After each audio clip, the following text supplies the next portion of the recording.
Bonjour à tous, c'est Sandy, Écoloboss. Aujourd'hui, je suis avec Jennifer de Fribule. Jennifer, est-ce que tu peux te présenter, s'il te plaît? Oui, bien sûr. Bonjour à tous, donc moi c'est Jennifer Champion, je suis la fondatrice de Fribule, qui est une application mobile pour parents qui leur permet de s'entraider. Ok, donc l'entraide, c'est quoi exactement? Parce que ça reste assez vague. Pour moi, l'entraide, et telle que j'avais voulu la penser avec Fribule, c'était vraiment la possibilité de collaborer entre particuliers, donc là en l'occurrence entre parents, et de pouvoir résoudre nos problématiques ensemble. Donc l'entraide dans Fribule, c'est la possibilité de pouvoir s'échanger du temps de garde, se prêter du matériel pour enfants, donner ce qui ne sert plus, pouvoir acheter en seconde main, ou tout simplement emprunter un déguisement ou un jeu de société pour une soirée. Voilà. Ok. Et du coup, comment est-ce que tu en es arrivé là? Quel a été ton parcours avant de créer cette entreprise? C'est un parcours de maman et de découverte des problématiques liées à la garde d'enfants. À l'époque, j'étais enseignante dans un autre département que là où je vivais. Donc j'avais beaucoup de routes le matin, le soir, mon conjoint était en déplacement toute la semaine. Et j'ai découvert à quel point c'était, même quand on avait un mode de garde usuel, donc moi ma fille est en crèche, à quel point c'était très compliqué de s'adapter au quotidien et aux changements, aux imprévus. Euh, un parent avec qui on a rendez-vous le soir, nounou malade, la crèche, je sais pas moi, grève personnelle de crèche. Voilà, des événements qu'on rencontre un peu au quotidien en tant que parent. Et je me suis demandé comment j'allais faire, comment faisaient les autres. J'ai découvert aussi que j'avais beaucoup de chance parce qu'on était en couple et que pour certains parents, et notamment les parents solos, c'était vraiment un casse-tête, l'enfer. Et du coup, comme je suis assez tournée économie collaborative et entraide de manière générale, je me suis dit qu'on pouvait, nous tous ensemble, entre parents, s'entraider pour résoudre nos problématiques de parents. Et c'est comme ça que Fribule est né et que je t'ai rencontré. C'est ça. Et donc justement, donc on s'est rencontrés, nous c'était le tout début, c'était encore une idée, un projet, entre vraiment le moment où il y a eu le premier groupe de parents qui s'est créé et le moment où l'application était opérationnelle, l'entreprise créée, etc. Il y a eu un long temps. Ouais. Est-ce que tu veux nous parler un peu de cette période, de comment ça s'est passé, Ouais.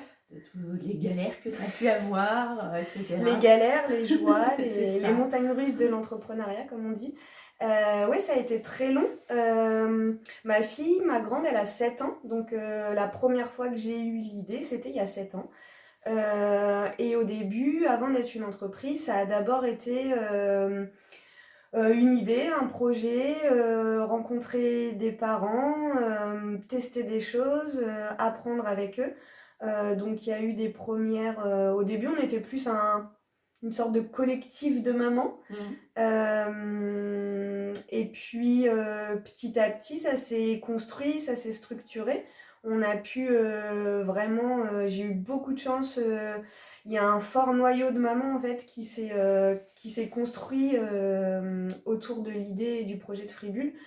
Donc c'est vraiment grâce à elles toutes, à vous toutes, qu'on a pu voilà, aborder plein de questions essentielles dans la structuration du projet pour que ensuite ça puisse devenir une entreprise. Comment on allait gérer les questions de confiance, comment on allait gérer le modèle économique, quelles étaient mes valeurs que je souhaitais porter tout au long de ce projet et les valeurs sur lesquelles, voilà, même si ça a vocation à être une entreprise et que parfois quand on se construit on a des concessions à faire, quelles étaient les valeurs sur lesquelles en tout cas je n'en ferais pas et qui se maintiendraient tout au long de la vie de Fribule. Euh, donc ça, c'est plus pour la partie structuration du début. Et puis après, une fois qu'il y a eu vraiment... donc au début, il n'y avait pas d'application. C'était vraiment des groupes de mamans. On se retrouvait dans des cafés poussettes. Donc on échangeait, on faisait connaissance. Nos enfants jouaient ensemble. Et puis quand on avait besoin, on se dépannait. Puis après, il y a eu des groupes Facebook locaux qui ont permis un peu d'autonomiser les familles pour qu'elles puissent voilà, balancer des bouteilles à la mer. Help, j'ai besoin d'aide ce soir, la babysitter m'a lâché. Et puis de là, on a compris le fonctionnement et ce qu'attendaient les parents en termes de confiance, en termes de réactivité. Donc là, on a pu commencer à construire une application mobile. Se sont maintenues les rencontres et toute la partie sociale qui était hyper importante pour moi. Freebull, c'est pas juste une application, c'est vraiment... enfin, dans l'idée, c'était vraiment un réseau local de gens qui se connaissent, qui se côtoient et qui apprennent à résoudre leurs galères ensemble. Puis après, il y a eu le Covid, donc des rencontres, il y en a eu un peu moins. Mais malgré tout, quand même, toujours un peu. Et puis surtout, comme c'était plus possible d'en faire des grosses et officielles, il y a des mamans qui ont pris le pli de continuer à se retrouver entre elles. Et donc, du coup, c'était plus des rencontres estampillées Freebull, mais des groupes de mamans voilà, qui passaient du temps ensemble et qui se dépannaient, qui se dépannent toujours. Et puis ensuite, il y a eu toute la phase de vraiment structuration, structuration d'une entreprise, quoi. Comment on construit le modèle économique, comment on essaie de le construire, on fait des tests, on construit des plans, des produits qu'on essaye de commercialiser, qui fonctionnent pas, comment on rebondit, comment on modifie notre modèle économique. Les recherches de fonds, parce que créer une application sécurisée, ça coûte beaucoup d'argent. Comment on va chercher des fonds, comment on va chercher des subventions. Et puis, une fois qu'on a structuré tout ça, c'est comment on le maintient, comment on continue de développer le modèle économique. Donc, pour vous en dire plus, le modèle économique de Freebull, il est pas tellement basé sur les utilisateurs. On voulait que l'entraide elle puisse rester accessible à tous et notamment aux parents solo et aux mamans solo qui vivent pour un peu plus de la moitié sous le seuil de précarité. Donc c'était vraiment hyper important qu'on ne soit pas une énième solution de garde ponctuelle dont les gens qui en ont le plus besoin ne peuvent pas se payer. Enfin, ça ne m'intéressait pas trop comme modèle. Donc on s'est appuyé sur les entreprises. Et donc les premières vraies rentrées d'argent dans Freebull, ça a été entreprise qui veut offrir du temps de garde et de répit à ses salariés pour lui permettre de pouvoir gérer les imprévus, nounou malade, enfant malade, ce genre de choses. Et donc lui permettre d'être plus disponible. Et voilà, parce qu'on ne va pas se cacher, c'est souvent les mamans qui gèrent ce genre de questions. Et donc ça pose aussi des questions d'égalité homme-femme dans le monde du travail. Donc voilà, et puis donc un modèle économique qui est basé sur ce qu'on appelle le B2B. Et on poursuit dans cette voie-là avec la construction d'un partenariat avec une grande asso nationale. Et j'espère pouvoir vous en dire plus très bientôt. Voilà, pour le moment, c'est un peu... pas encore tout à fait fait.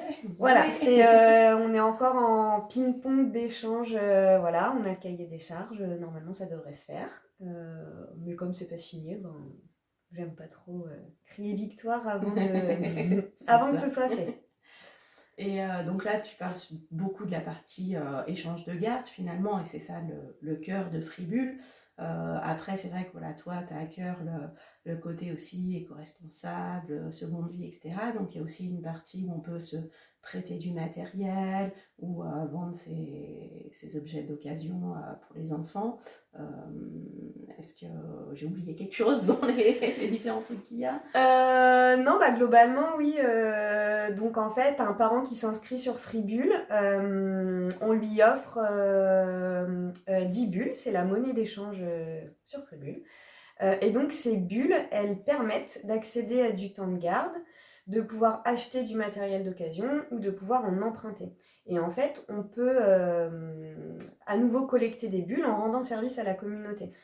Donc oui, on peut acheter en seconde main, emprunter, donner, et donc adopter ou revendre et trouver des solutions de garde même à la dernière minute. Voilà. Et pour moi, tu as raison, l'aspect vraiment de préserver ce qui existe déjà et pouvoir vraiment donner une seconde vie aux objets, c'est hyper important. Je vis comme ça au quotidien pour un peu tous les aspects de ma consommation, même l'alimentation.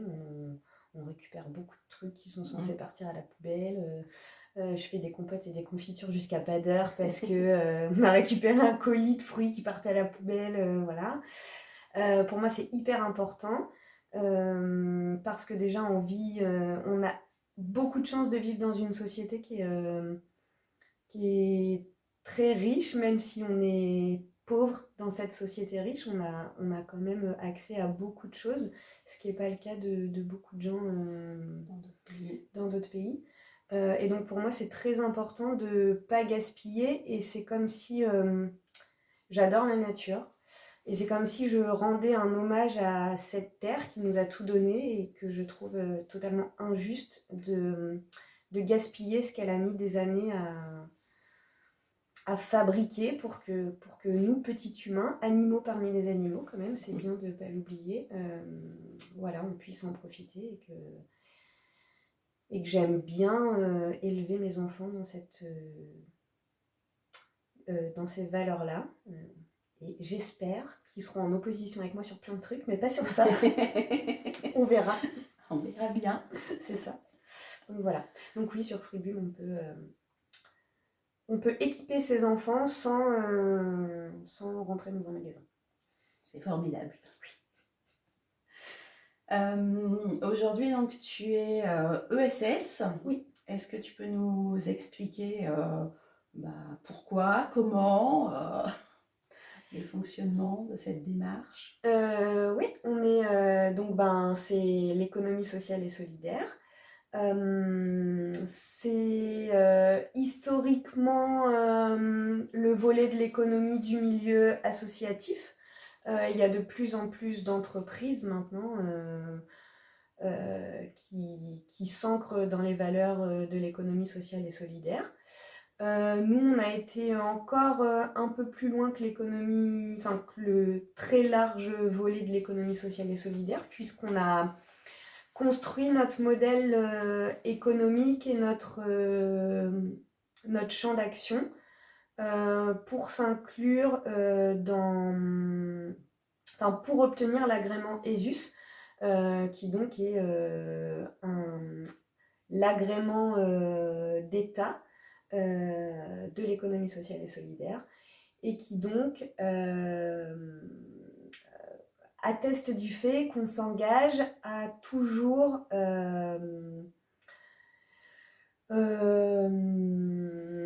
c'est des exemples très concrets, par exemple sur notre modèle de rémunération en tant que chef d'entreprise, on s'engage à ne pas toucher 7 fois le montant du SMIC, ce qui est déjà très très confortable pour vivre et pas du tout ce que je touche, je vous rassure.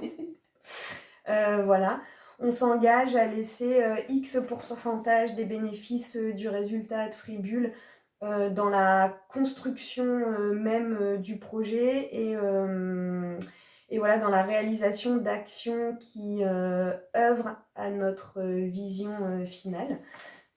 Donc qui est que les parents soient libres de mener une vie sociale, professionnelle et sportive sans se préoccuper de comment ils vont pouvoir gérer leur emploi du temps familial, sans se préoccuper de comment ils vont pouvoir financer les équipements pour leurs enfants. Voilà, c'est vraiment offrir la liberté et réduire la charge mentale au maximum des familles et que tout le monde puisse accéder à cette liberté. Voilà. On s'engage aussi à choisir des prestataires qui sont dans les mêmes démarches que nous.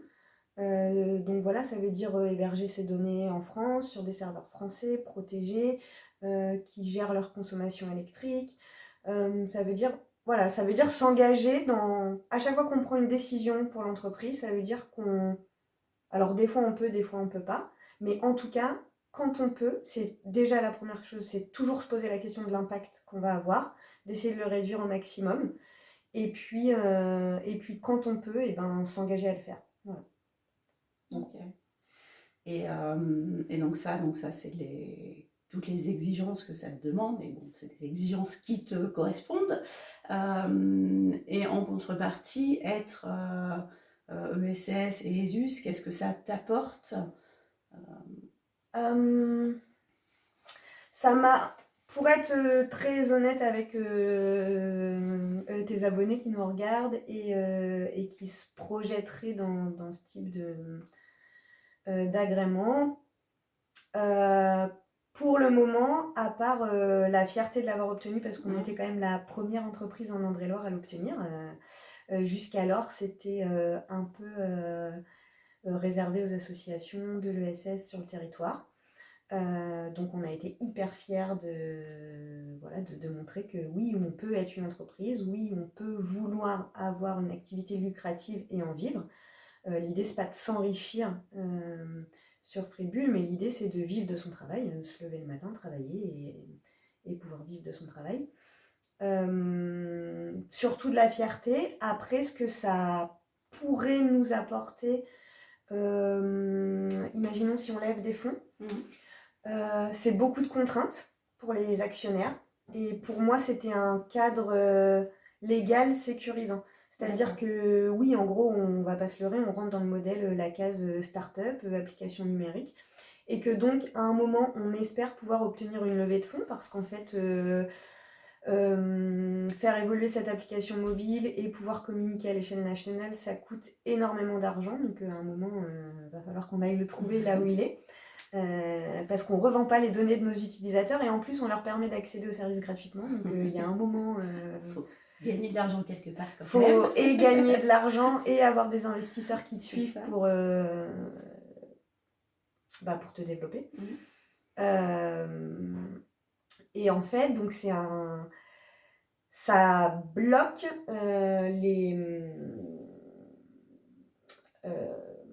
j'ai perdu le mot.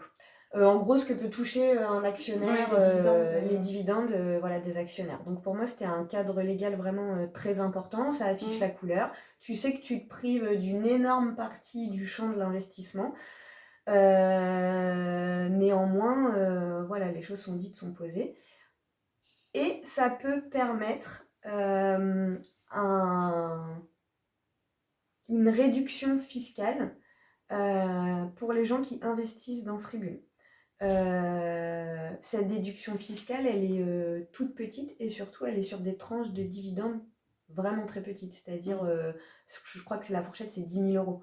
Donc, tu vois, 10 000 euros à l'échelle d'une application mobile et d'une start-up, c'est rien du tout. Hein, les start-up en moyenne de notre âge sur 3 à 4 années d'existence, déjà souvent elles ont déjà réussi leur premier tour de table, ce qui n'est pas notre cas. On est un peu trop social pour ce genre de choses. Et puis souvent elles sont sur des fourchettes à entre 500 et 800 K. 500 000 et 800 000 euros. Donc 10 000 euros, c'est voilà. Il faut savoir quand vous vous engagez là-dedans que l'ESS, vous ne ramassez que les miettes de l'économie, les miettes des subventions. Ça dépend où vous entreprenez. Parce que si vous entreprenez sur un territoire qui historiquement a toujours eu une politique de l'économie sociale et solidaire, c'est trop cool et je vous envie de ouf, vraiment. Je parle de la Bretagne, je parle de la région lyonnaise, du Bordelais. Voilà, c'est des régions qui historiquement ont fait partie des premiers à mettre en place une politique de l'ESS. Quand vous entreprenez en région centre, et notamment en Indre-et-Loire, l'ESS c'est encore un peu un vague truc d'écolo, bobo, voire gaucho, voilà. Donc vous n'avez pas le vent en poupe, quoi. Et même pour faire pire que ça, c'est pour vous dire que l'ESS ça a une dizaine d'années. La ville de Tours, alors pour ceux qui y ont œuvré vont pas être très contents de m'écouter, mais sachez que vous êtes pas en avance, dirons-nous. La ville de Tours, il y a 2 ans, était en train de constituer un groupe de travail pour définir ce que pouvait être l'ESS et mettre en place une politique publique de l'ESS. Je vais vous dire On part de loin. l'avance qu'on a en Indre-et-Loire. Enfin, voilà. Donc voilà. Et on a déménagé, on n'est plus à Tours maintenant, donc on est entre Tours et Le Mans, à 1 heure de Tours, on est pourtant pas loin. Et donc on a changé de département, et donc on est dans la Sarthe, qui appartient à la région Pays de la Loire. Et bien à 50 minutes de Tours, je peux vous dire que quand je suis arrivée avec Fribule et que j'ai parlé voilà, aux élus, aux gens du développement économique, voilà, pour se faire connaître, pour aller coworker, pour voilà. Enfin, pour eux, l'économie sociale et solidaire, c'est un truc qui roule, quoi. Il y a une vraie politique publique, on a été hyper bien accueillis, les gens savaient exactement à qui nous présenter. On n'est pas du tout passé par la case c'est quoi ces hurluberlus gauchos, écolos. Enfin voilà, c'était pas du tout un gros mot, quoi. Oui, on peut entreprendre en respectant des valeurs et le monde en a besoin. Enfin, c'est l'accueil qu'on a reçu ici. Et on n'est qu'à 50 minutes de là où on était avant. Donc c'est. Voilà, c'est quand on entreprend, faut le savoir par rapport à la politique publique locale, comment on se situe. Ça ne changera pas les convictions qu'on porte, mais en tout cas, on saura. Très, moi, par très exemple, différent d'un endroit. Et puis je me suis épuisée à aller toquer aux portes des politiques publiques quand j'étais en Touraine. J'ai perdu un temps et une énergie monstrueuse, mais vraiment monstrueuse. J'ai pas eu le droit à des bourses, genre la bourse French Tech. J'y ai pas eu droit parce que non mais l'ESS non mais c'est pas innovant l'ESS, c'est du social quoi. Donc voilà. Et sur d'autres territoires, quand je suis arrivée ici et que je reporte que ben non, la bourse French on n'a pas eu, on nous a même pas laissé déposer de dossier. Les gens étaient outrés parce que de toute façon on répondait à tous les critères. Donc voilà, c'est pas grave, ça n'empêche pas d'entreprendre. Par contre, si on le sait, ça évite d'aller gaspiller son énergie à des portes qui, de toute façon, resteront closes. Et c'est bien de mettre son énergie dans des choses plus... Du coup, c'est bien de le savoir. Si Voilà. certaines personnes veulent tenter l'ESS, selon où vous êtes, c'est plus ou moins facile, quoi. C'est plus ou moins facile. Après, ça n'empêche pas d'aller toquer aux portes et de voir le retour. Mais en tout cas, si vous voyez que les portes... voilà quoi, faut sortir le bélier, il faut la défoncer et que on vous laisse ramasser qu'une miette, voilà, allez toquer à une autre et puis surtout gardez votre temps, votre énergie et tout pour des trucs qui vont être plus productifs quoi, parce que là on a parlé un peu des trucs cool mais en vrai c'est long, ça demande beaucoup d'énergie, on a parfois beaucoup de déceptions et en fait il faut être capable en continu de rebondir, de se remettre en question, de comprendre ce qu'on a mal fait ou pas assez fait, et puis comme ça, se réinventer en fait constamment. Et donc, ouais, c'est bien de garder son énergie pour plutôt ces trucs-là. Ouais, on va en revenir à Fribule, on va sortir un peu de l'ESS. Du coup, Fribule, au départ, c'était vraiment sur Tours, vu que tu habitais à Tours, il y a eu le premier réseau qui s'est construit vraiment à Tours, et puis petit à petit, tu as élargi à la France entière.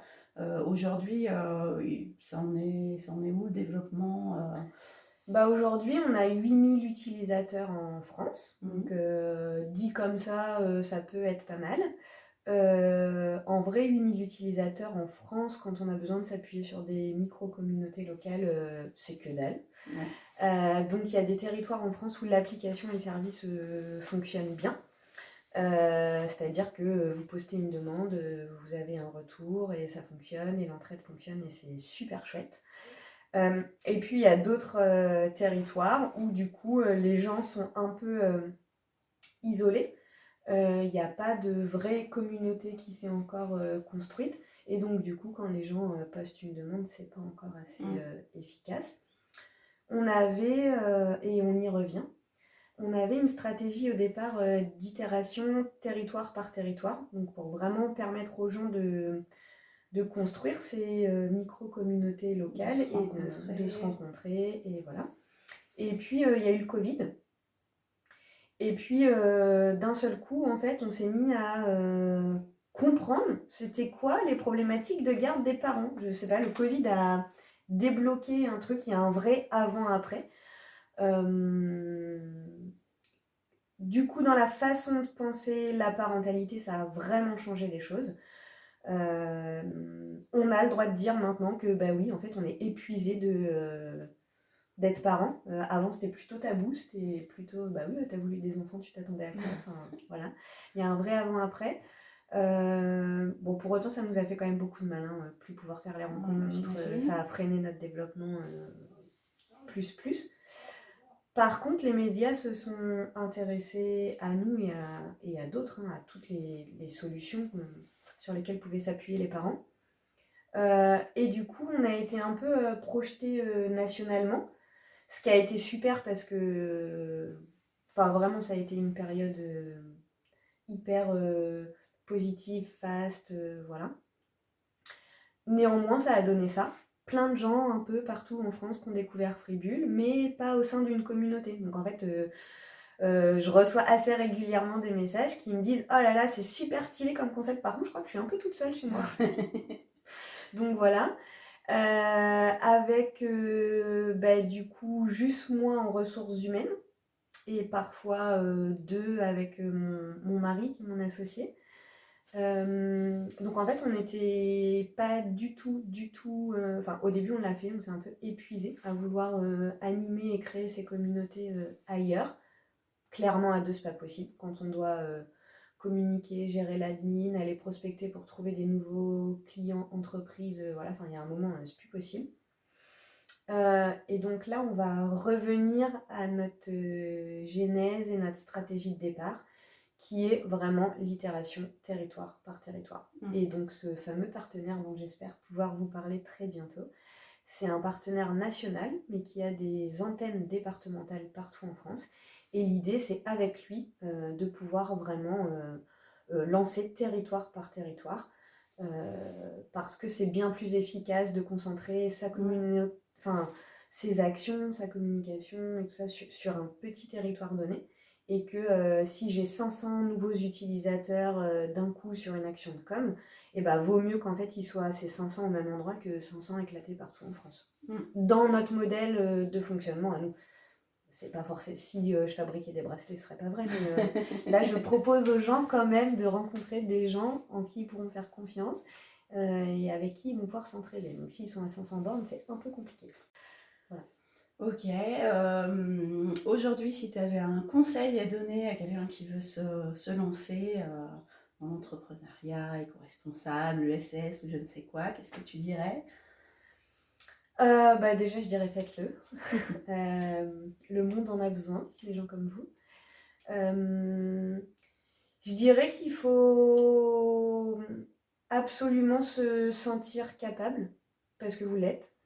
Je dirais qu'il faut qu'on n'a qu'une vie et que en fait, même si on tente des choses et que ça va pas au bout comme on aimerait, nous avec Fribule, voilà, l'année prochaine, on ne sait pas trop de quoi 2024 va être fait. Si on signe avec notre super partenaire, c'est reparti pour un tour et c'est génial. Si on signe pas avec lui, je pense que je partirai sur d'autres projets. Mais en tout cas, j'en retire une aventure humaine extraordinaire, des compétences de ouf, des compétences en gestion, des compétences en communication, des compétences en gestion de projet. Enfin voilà, aujourd'hui, maintenant, je suis capable, enfin voilà, sur le marché du travail, je peux être chef de projet, chef de mission, et je l'ai fait là au cours de mes années Fribule, puisque ben voilà, et des moments il fallait bien rentrer des sous quand même, et que les sous, enfin le résultat qu'on faisait dans Fribule, il a toujours que servi à être réinvesti dans Fribule. En fait, on s'est encore jamais dégagé de salaire, donc voilà, il fallait bien aller bosser. On en parlait tout à l'heure, je sais aujourd'hui sur le marché du travail que je vaux plus qu'avant. Et donc même si Fribule n'aura, j'espère que si, mais même si un jour je dois arrêter et que ça n'aura pas été au bout. J'ai rencontré des gens formidables. Je sais qu'il y a des gens entre eux qui se sont rencontrés, qui se voient, qui continuent de s'entraider. Et avec ou sans application, ils n'arrêteront pas de s'entraider. Donc en fait, je trouve ça juste génial. Il y a des gens qui s'étaient jamais mis à la seconde main, qui s'y sont mis, qui ont trouvé ça cool. Voilà, ça aura été plein de petites graines plantées. Et puis, clairement, quoi, j'aurais pas perdu mon temps. Aujourd'hui, je me suis fait un réseau dans l'économie sociale et solidaire. Ça fait 2-3 fois que je trouve du travail sans en chercher, dans des missions qui me plaisent, dans des entreprises qui me plaisent. Et il y a des postes que voilà, j'aurais pas cru pouvoir faire avant. Donc en fait, j'ai l'impression d'avoir tout gagné quand même, même si j'espère qu'on va signer, qu'on va péter la baraque en 2024.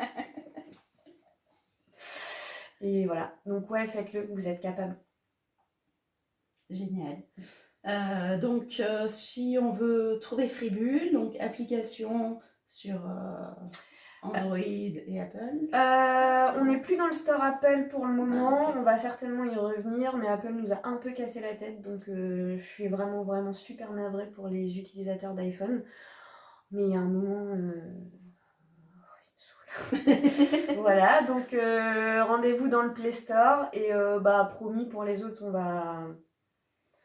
on va s'asseoir un peu sur nos convictions, et on va revenir dans l'Apple Store, ouais. Et puis après, donc, il y a le groupe Facebook. Il y a toujours un groupe Facebook que je n'anime plus, mais qui est toujours là et où en fait vous pouvez quand même rentrer en contact avec d'autres parents et avec moi si vous avez des questions. Si vous avez des questions, je suis joignable à contact@freebulle.fr, contact au singulier. Le compte Instagram. Ah oui, Instagram. Ouais. Moi, je suis pas très Instagram. Instagram, Facebook, adresse mail, classique, quoi. Ok, de toute façon, je mettrai tout en description de la vidéo, comme ça, il y aura tous les liens. Et merci beaucoup. Merci à toi. Et puis, si vous voulez découvrir d'autres interviews d'entrepreneurs éco-responsables, abonnez-vous, parce que j'en poste régulièrement. Ciao, ciao. Si, il y a une dernière chose, si vous voulez entreprendre, il faut faire le test dans Ecolobus. Parce que mieux vous allez vous connaître, plus efficace vous allez être en fait. Et c'est... voilà. Merci à toi. Non, merci, c'est cool. Ciao.